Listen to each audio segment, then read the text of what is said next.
welcome to your next level.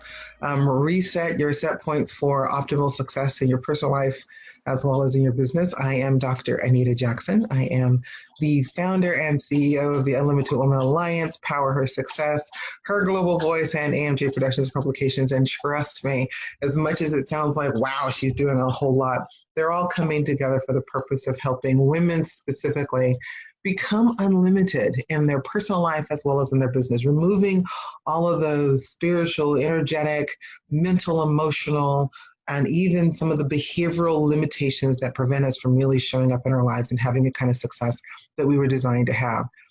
Over the past couple of months, as you know, we as a world have been going through this huge pandemic experience.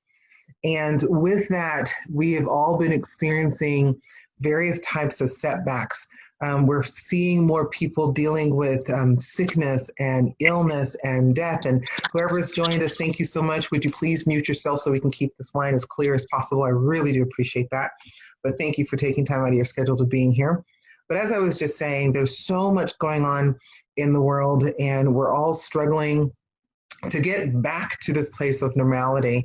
We're dealing with COVID, we're dealing with job loss, we're dealing with setbacks in all kinds of levels. And if there's ever a time for us to get regrounded, and maybe let me take it a step back and say, this is the time for us to reset our foundation that gives us the support we need to really show up in our gifts and our talents and our spirituality and our femininity and our leadership and our wealth and our abundance and all those different aspects of who we are, so that we can make a bigger impact and leave a bigger legacy in our family, our community, and the world. And for those of you who don't know me, I have a background formally as a marriage and family therapist, so a psychotherapist and an organizational psychologist. And so I did all of that for 25 years. I still use it per se without being licensed. And in that, I obviously learned a great deal about the psychology, the spirituality and the psychology of human beings and the patterns that we set in place and the things that we do that prevent us from actually showing up in a very powerful way in our lives. These are things that sometimes can hold us back because we have life experiences. So the conversation that I want us to have and what I want us to understand is that with all the things that's going on in our lives, what happens is psychologically, we as human beings have certain levels of needs. There's a hierarchy of needs in the inside of us, whether we're conscious of it or not. It was actually designed by Abraham Maslow. Abraham Maslow is the founding psychologist, and he developed something called the hierarchy of needs. And when our needs are not met or when they're threatened, we tend to fall into fight or flight mode. And if you're looking at the world right now, there's that experience is actually taking place because one of our core basic foundational needs is being threatened. And so the way the hierarchy of needs works is the bottom level is called safety.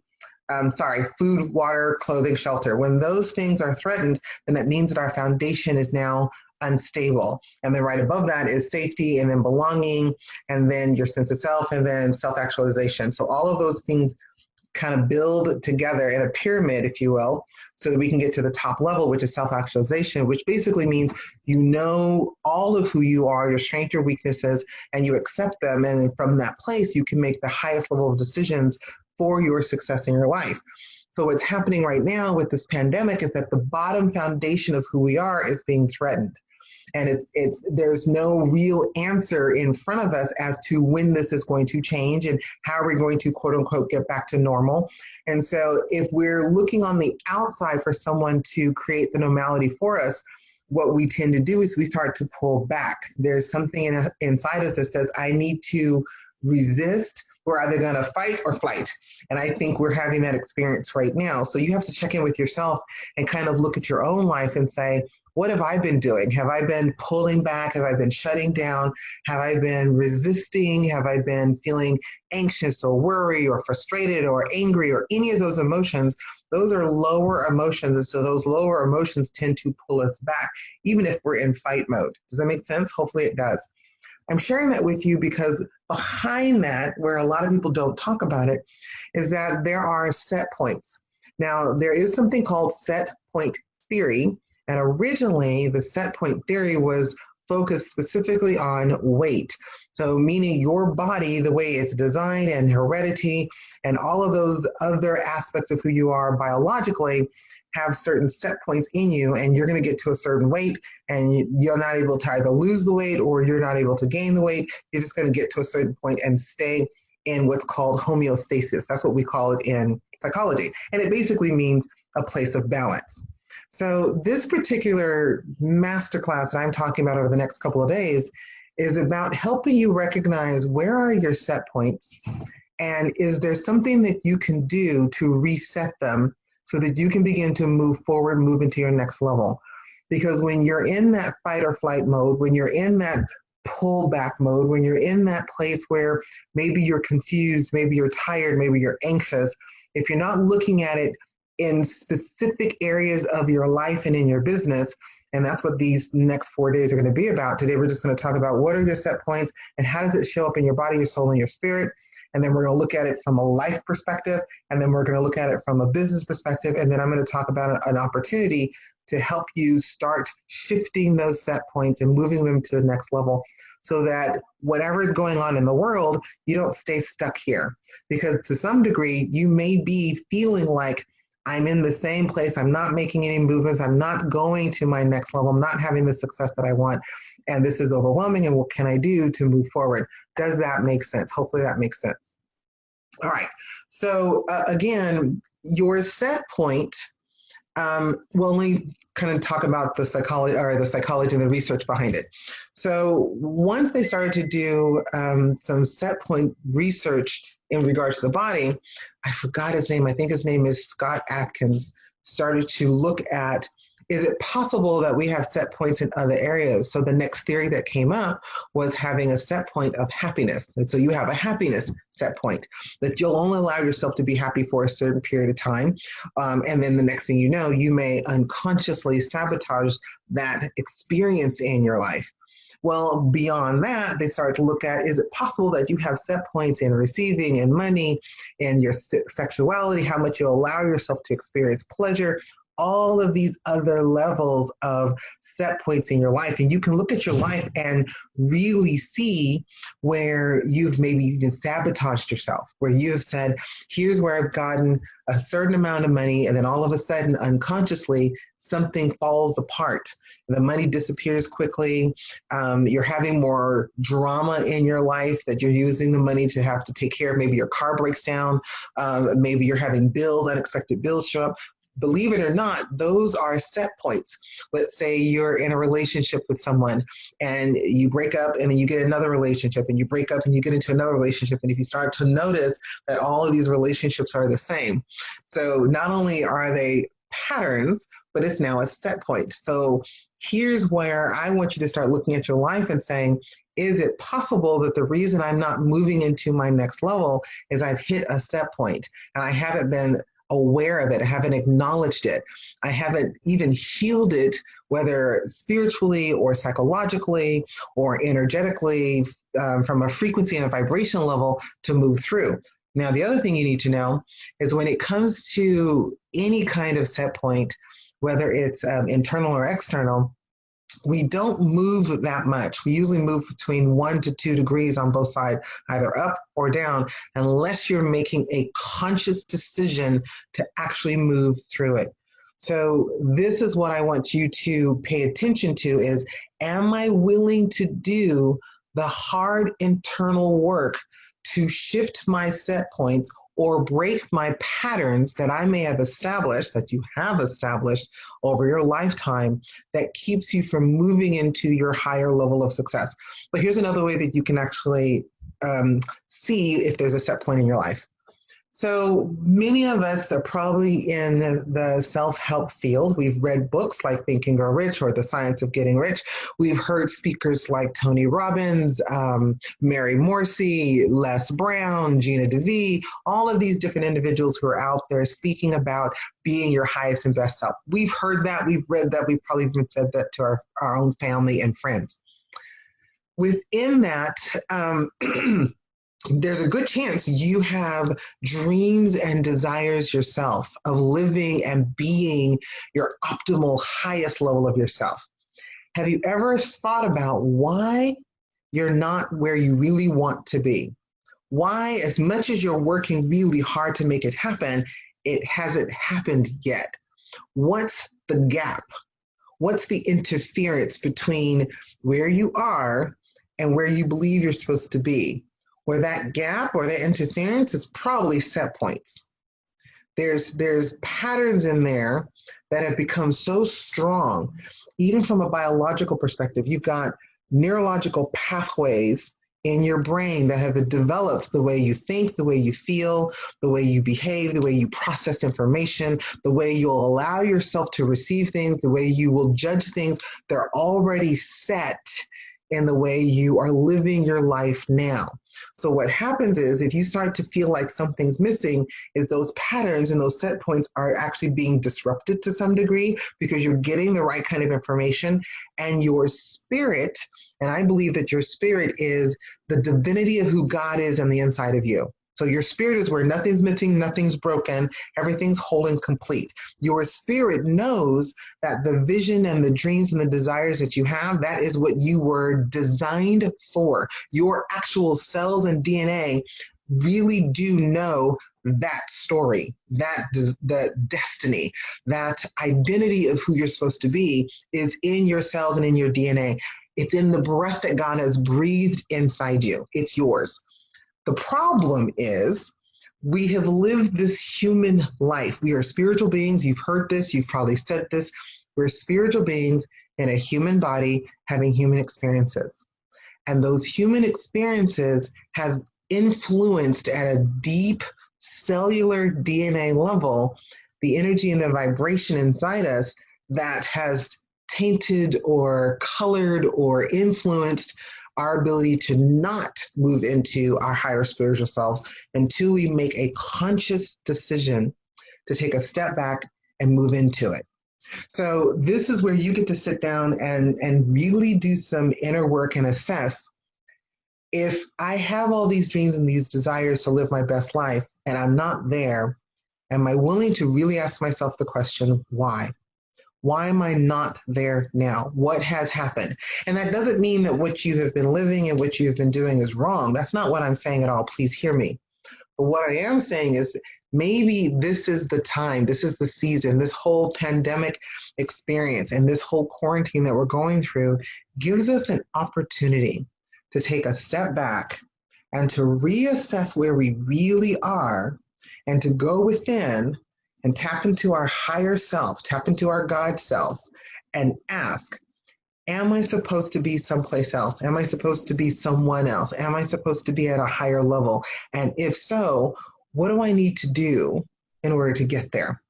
So let me, for just a moment, since this is a masterclass and I don't want to just be teaching, let me ask, are there any questions? Jody, please go right ahead. Let me unmute. There you go. Hey, Hey. this really resonates with me. I have noticed in everything that I'm working toward, and then in looking at the past, I realize there's a pattern here, that I'm getting up to the edge and I see what I can do and I feel what I can do, and other people see things in me that I don't see in myself. Yeah. And I get up to an edge and then I'm like, I'm hesitating and I'm Yes. pushing through it, but I'm still hesitating, and I'm going like, what is it? Fear? Is it lack of confidence? And I'm thinking, I'm willing to push through that, and there's still like a resistance, and I haven't understood it till you just said that. That really resonated with me. So I've been trying to look at what I need to do, or just to push forward through all the self-made walls. But I feel like there's more that I need to look at, but I just didn't know what it was. Well, and I'm so glad that this resonates with you and that you're beginning to see where are these set points coming from? And this isn't a place of judgment or criticism. This is just who we are as human beings. It's just the process of living our life. It's the process of having the experiences that we have. These set points come in. And sometimes we can get so busy, even for myself, this quarantine helped me take a step back and look at my own life and go, this is why this pattern keeps showing up, is there is a set point there. So one of your questions that I heard you say was, okay, now that I'm aware, how do I shift it? And when I was going through my whole marriage family therapy program, and I asked this question in school and was talking to some of my professors, and it was interesting to see the split, because there were a few who believed, nope, once you get that set point, that's it, then you can't change it, maybe within 1 or 2 degrees, which is where that statement kind of came from. You can shift it just a tiny bit. And then there were maybe a few less professors who are like, no, you can change it. I'm one who believes, I don't think God would allow us to have the knowledge to be able to change it and not be able to do it. So I actually believe you can change it. I do believe it takes a lot of work. And the work doesn't have to be hard, but it does have to be intentional. So I guess what I want you to focus on is, once you realize that there's a wall there, you may have to ask the question, whether it's a wall, whether it's a set point, whether it's a pattern, asking yourself, where did that come from? How did it get developed? Can I find the root of that? Because typically the set points, I think, this is Anita, not research or science or other psychologists, this is me just working with thousands and thousands of individuals, where I realized that that set point and that pattern shows up because there's something that's been missing. And it was a defense mechanism that kicked in, whether conscious or unconscious. And what happened was no one came in, or we weren't in a place where we were able to be aware enough that that pattern was there as a defense mechanism and it needed to be removed. But instead, we just kept building on it. So if I can go back and say, there was a false truth, or I was in fear, or I was in worry, or I was abused, or I was hurt, or something happened, and I didn't learn the lesson. Because once I can see where that set point got developed, then I can go back to it and do Ho'oponopono. You know, I forgot how it goes. I'm sorry, please forgive me. Thank you, I love you. I'm sorry, please forgive me. Thank you, I love you. You do it about 3 or 4 times. And I believe you're supposed to, even more importantly, can I go back and see the lesson? Can I learn the lesson from that experience and apply that lesson, that new truth to my life today? So I'll give you a perfect example. I actually have several, but the one that comes to mind right now is I have a money set point. And I kept hitting, I get to a certain high point and then I'd crash. Certain side point, and it's a pretty high point, thank God, but I would crash, and I couldn't understand why I kept crashing there. And I realized that what I had learned unconsciously from my family was that you couldn't be too rich or too wealthy, because if you did, you weren't godly. It wasn't about anyone else out there. You would be, selfish, or it was nothing like that at all. It was more like, if you had too much money, you couldn't serve God at the highest level. And somehow that got buried inside me. And so when I got to a certain level, especially because I grew up in a strong Christian spiritual family who was designed to, you serve God first and foremost, then you served your family, and sometimes you sacrifice your family to serve God. And I was the black sheep of the family who thought that was always weird. Just it didn't seem like it really aligned. But I did what I was told to do, because if you didn't, you got judged and criticized. Stop it. You got judged and criticized, or you didn't get love. Mm-hmm. And it happened. And so I learned, okay, then these are certain things I have to do to make sure. I can't have really nice things because it's not godly. And I didn't realize how deep that training had gone until I lost my job in 2011, and that lesson started to come forward very powerfully. Now I've broken through that and I'm going, okay, I'm not only going to get to my set point that I had before, I'm choosing to go beyond it. So part of it is, once you recognize what that set point is, once you clear it out, then you have to set a new set point. And you've got to be very clear about what that set point is. So let's say, I'll share with you. So my money set point was at 157,000, and then I would crash. And I'd get to that point, like in every job I had over and over again, and then crash. Okay. Now my set point is, okay, I see I need to get back to that, and I need to push past it within 3 to 6 months, every single month, to go to the next level, to the next level, to the next level. Because every time you break it financially, and they say you have to make it at least 3 times in a row. So let's say you're making in your business $3,000 and your goal is to make 5,000. Well, to change that $3,000 set point that you unconsciously have in your body and in your soul and in your spirit and all parts of who you are, you've got to hit that 5,000 at least 3 times to actually break that set point to move it to the next level. Does that make sense? So even in a weight, you've got to get to this weight. I think this is the reason why so many people struggle with weight loss, because they'll lose weight and then they gain it back. Because what happens is somewhere in there, there's a psychological set point that says, oh my gosh, I got the weight. Now their mind hasn't changed, and their soul, and maybe their spirit never changes, but their soul hasn't fully changed. So what happens is it's easy to slip back into old patterns because that pattern hasn't been fully cleared out yet. Does it make sense? So when they're working with maybe a nutritionist or a fitness person, that person's only focusing on the body and they're forgetting all these other parts of who they are. So they lose the weight and all these other patterns are still in place. They come back to their life. If they haven't done the psychological or the spiritual work, their whole being is not shifted. Only one part of their being is being shifted, which is why for me, I kept thinking that's why I've only been focusing on key pieces, not all of me. Every single part of who I am has to be evaluated in order for those set points to be changed. So what does that look like? Physical, mental, emotional, spiritual, social, financial, sensual, sexual, all of those aspects. You've got to look at every single piece and kind of assess where your set points are and determine, is it good where it is and I feel comfortable and I like it and I'm okay? Great. Then can I get all the other pieces of my life to come in alignment? Does that make sense? Yes. Because that's what this is all about, is are we willing to reassess where we are, determine where our set points are, and you can see it based on the experiences you're having in your life. Your outside experiences are communicating your set points very, very clearly each and every day. Your energy level, that's a set point. The way you think about things, that's a set point. and those set points create patterns. And the next thing you know, you've got this vicious circle of having the same thing happen over and over and over and over again.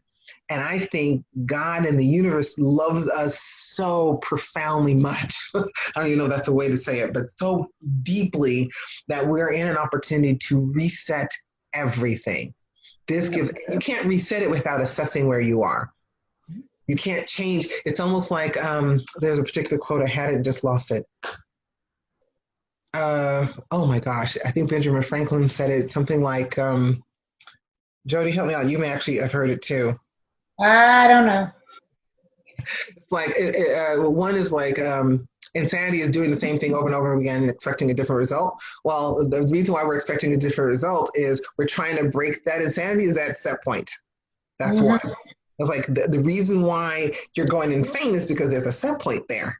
And no one talks about it from that perspective. And there's a set point in your behaviors. Think about it this way. How you even drive to work, how you drive to your store. It's probably the same routine over and over and over again. The things you buy at the store, those are set points. The same brand, the same. I was laughing at myself because I went shopping yesterday and I do the same thing every single time.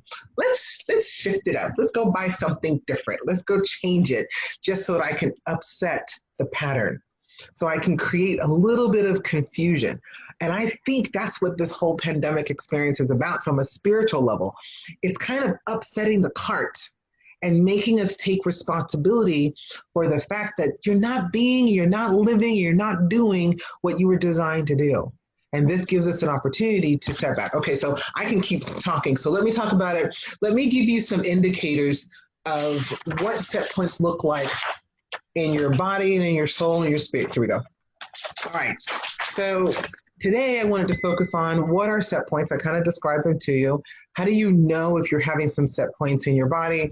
and your soul. I'll explain what your soul is and what your spirit is. So at least you can have some things to look at and pay attention to, and then you can make some new decisions. Tomorrow, we'll talk about how are those set points established in your life, and then we'll talk about the set points in your business, and then we're going to talk about how do you begin to actually change those set points, which, just so that you'll know, it's long term.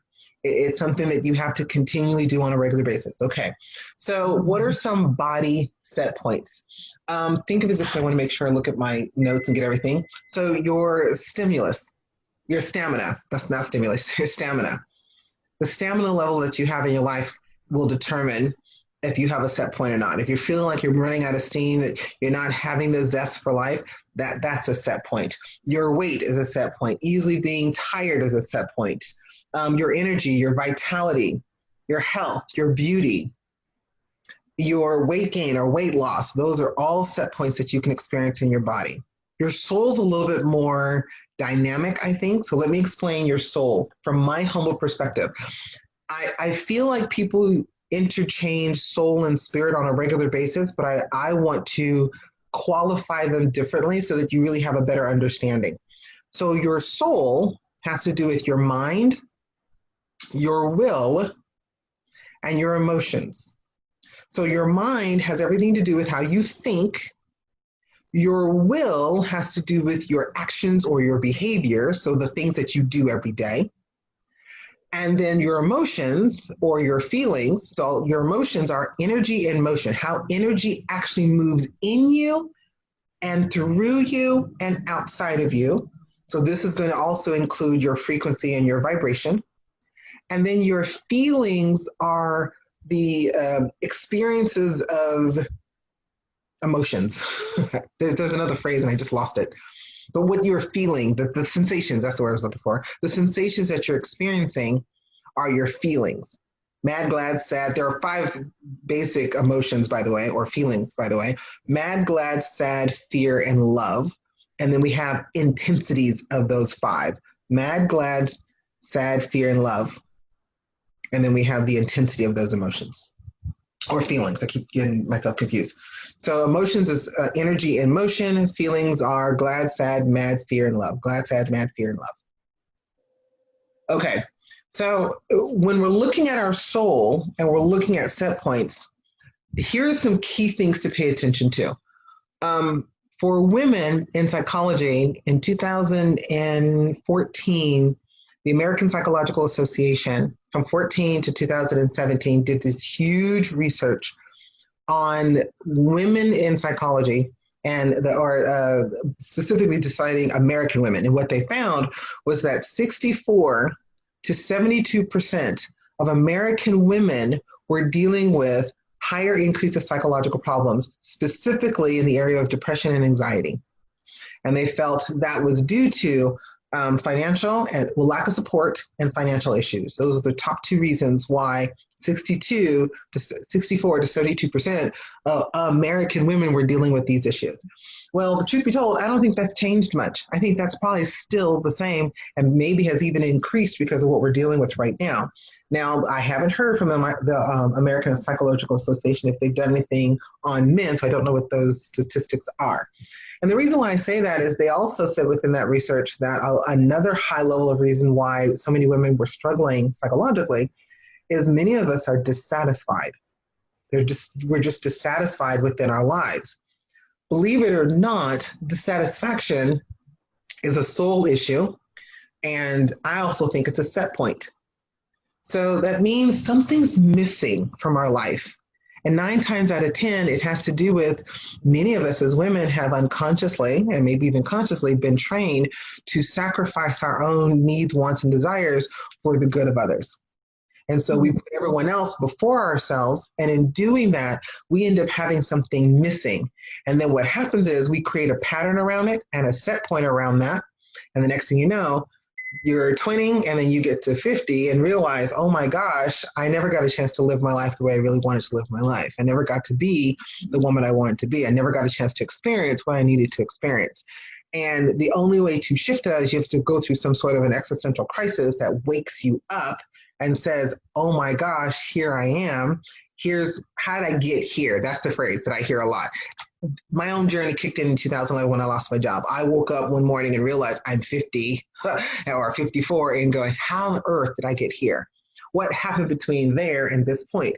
I had gotten into the pattern and the set points. Those two things kind of really go hand in hand, and then end up just doing more than being more. So what are some other issues you can look at? So dissatisfaction is one. Self-sabotage. Self-sabotage, I think, is a huge one, where we know we want something, but we won't allow ourselves to truly have it. That's a set point or a pattern or a combination. It's typically a combination of the two. Settling for less. Emotional imbalance. So you're feeling depressed, anxious, frustrated, irritated. Self-abandonment, self-rejection, self-denial. Oh, I can't have that. What would my friends think? What would my family think? What would others think if I gave myself permission to be this type of woman, to have this kind of experience, to live this kind of life, to make this kind of money? All of those things are patterns and set points inside. Shame. Shame is a big one. And here's something that I don't think a lot of people talk about it. So I want you to understand that there's a difference between shame and guilt. Specifically going to focus on guilt because I hear women say this all the time. I feel guilty for having these desires, or I feel guilty for taking time for myself, or I feel guilty for wanting ABC. So here is the original first definition of guilt. It's a feeling from committing a moral wrong. Committing a moral wrong. So if you can use that definition as to, am I really feeling guilty? Have I really committed a moral wrong in this situation or this desire or this wanting? 9 times out of 10, you're going to say no. So it's not guilt that you're feeling. It's shame. I feel ashamed that I have a desire for something other than what others have expected me or require me to have. And that shame usually is placed upon us and not something that we've actually developed within ourselves. We have to pay attention to that in order to break it. Because I'll tell people in a heartbeat, I never feel guilt about anything because I know I haven't done anything morally wrong. So I don't feel guilty. I may experience some shame, but I'll bust through that as quickly as possible because I don't want that to set, because the moment it does, it's a set point and it prevents us from going any further than where we are. I think shame is probably one of the biggest. This is why I think Brene Brown did a book on shame. She was brilliant. I wish I had been smart enough to do it, because if you can really understand how to break that, you can probably remove almost every limitation in your life. So that's just, because I think shame is the biggest issue for women on this planet. My personal opinion, because there are levels, there are degrees, if you will, of shame, and most of us don't know what's operating there. And shame causes us to reject, abandon, ignore, settle for less. All of that. I'm not good enough comes from shame. I'm not worthy enough comes from shame. All of that is a shame-based issue. So once we can break that set point, once we can break that pattern, we can move into our next level. Being broke or dealing with financial issues is a soul issue. It's not just a practical behavioral issue, it's a soul issue. Somewhere in there, it's a worth issue. Let's see what else. Self-imbalance. That one has a lot to do with not feeling whole and complete.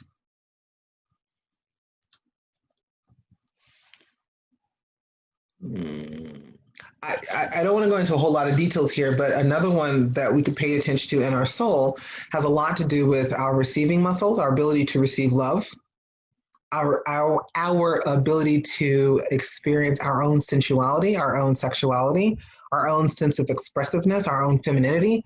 All of that is based on our soul. So let me come a different direction. Think about your subconscious, unconscious, conscious mind. Your subconscious mind is in the back of your brain. Your unconscious mind is kind of like the middle part of your brain, and then your conscious mind is the forefront of your brain, so right behind your skull. So your conscious mind is right here. basically your ears, the tip of your head. This is where thinking and logic and reasoning takes place. Your unconscious mind is kind of where your soul kind of resides. And then your subconscious mind is that deeper spiritual part of you, depending upon which part of you is actually operating. And it has the most power. So there's a battle between how much is my soul in control based on all the experiences that I've had, or how much is my spirit in control? And when I really gave myself permission, and when I say spirit, I'm not talking about it from a religious perspective, although that may influence it greatly. I'm really talking about you understanding that deep on the inside, these powerful, strong urges and yearnings and desires is the spiritual part of you that God designed, and that's how God gets expressed through you. And if you allow that to be your truth, it will balance out what's happening in your soul, and you start to live a different type of life. And I had to lose everything for me to understand. The reason why I did that or went through these challenges is because I wasn't being true to the spiritual side of Anita. And Anita wants a big, epic, bold, feminine, wealthy, rich, prosperous, multi-million dollar type of life so that she can make a change in the world. But there was a lot of shame about a Black woman having that, because that's what I learned from my family. And then I went through experiences, different types of losses, different types of abuses that conditioned me to continue to believe that that's not something I can have. The only thing I can do is work really hard. If you work hard and you get some accolades, then that's good enough. That's all that you're allowed to have. You can't have all this other stuff. And God loved me enough to say, that's the biggest lie ever. We're going to break that. And because there were layers of it, I had to go through hard existential crises, hard breaks. It's almost like a doctor came in and said, this fracture is never going to heal until I break it so it comes back stronger. So I had to be broken and lose everything, lose my job, lose my house, lose the man I was supposed to marry, lose cars, lose money, almost lose my own life in order for me to wake up and go, I haven't been living according to the design that God created me to be. And now that I'm taking responsibility for that, everything is shifting very powerfully, very dynamically. And now this whole money thing is shifting like that. And I'm like, why didn't you tell me this when I was younger? Guess I didn't need it then. It was time for me to know it now. So that's what I wanted to share with you now. I wanted to give you an opportunity to kind of look at let me finish the spiritual side, because you need to know what that looks like too. All right. So what are the spiritual indicators of a set point or a pattern? So how do I want to go? Maybe I'll talk about this one tomorrow. So there's a piece I want to talk about, the heroine's journey, and I'll talk about that tomorrow because I think it'll be more appropriate there. But from a spiritual perspective, typically you have what's a set point is when you have an awakening in your life. You have a spiritual or a feminine identity crisis. Like there's some sort of a crisis in your soul, like your spirit and your whole life feels like I'm not living, I'm not happy, I'm not fulfilled, I'm not living my deepest, highest life. And then you're feeling this disconnect from God, you're feeling this disconnect from others, you're feeling this emptiness. That's the key word that I guess I want you to pay attention to. Because if you're feeling this sense of emptiness, even though your spirit is whole, there's a disconnect there. And that disconnect is what's causing the soul to feel. Your disconnect from your spirit is causing the soul to feel out of balance, to feel all those other things I just described before. So we've got to get back to our spiritual sense of beingness. And our spiritual sense of beingness is there's nothing missing, there's nothing broken, nothing missing, everything is whole and complete. And then if we were to go a little bit more specifically, it's that part of you that says, I have this real big dream to have my own retreat center. Like every time I think about it, I hear about it on TV, or I see someone in the movie, or if I see someone else living the life I want to live, that's because somewhere in my spirit, somewhere in my cellular biological DNA, I was designed for that. And so I'm pulled to it. That's another way you can look at it. If you're looking at other people who are living the life you want to live and your spirit, your soul gets activated, that's because you're supposed to be living it as well. And they've released themselves and given themselves permission to have it. And there's still some blocks or a set point inside you that's preventing you from actually stepping into and allowing yourself to have it just as well. Does that make sense? Good. Okay. So that's what I wanted to share with all of you today.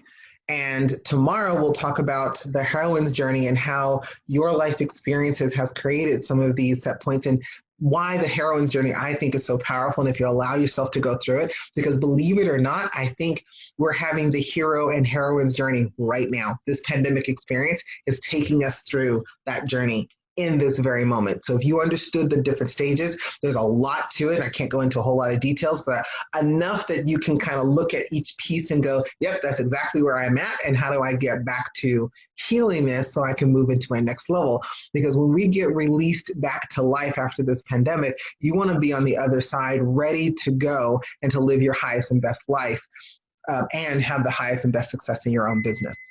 All right, so thank you, Jody, for being here. For everyone else who watches this video, because this will be sent out to you, I would love to get your feedback and any questions that you may have that I can answer maybe tomorrow during the session. That would be fantastic. So with that being said, have a fantastic day. God bless. Oh, for those of you who are here, Jody, well, I'll see you on the next call. So I'll leave it at that. All right, with that being said, God bless everybody.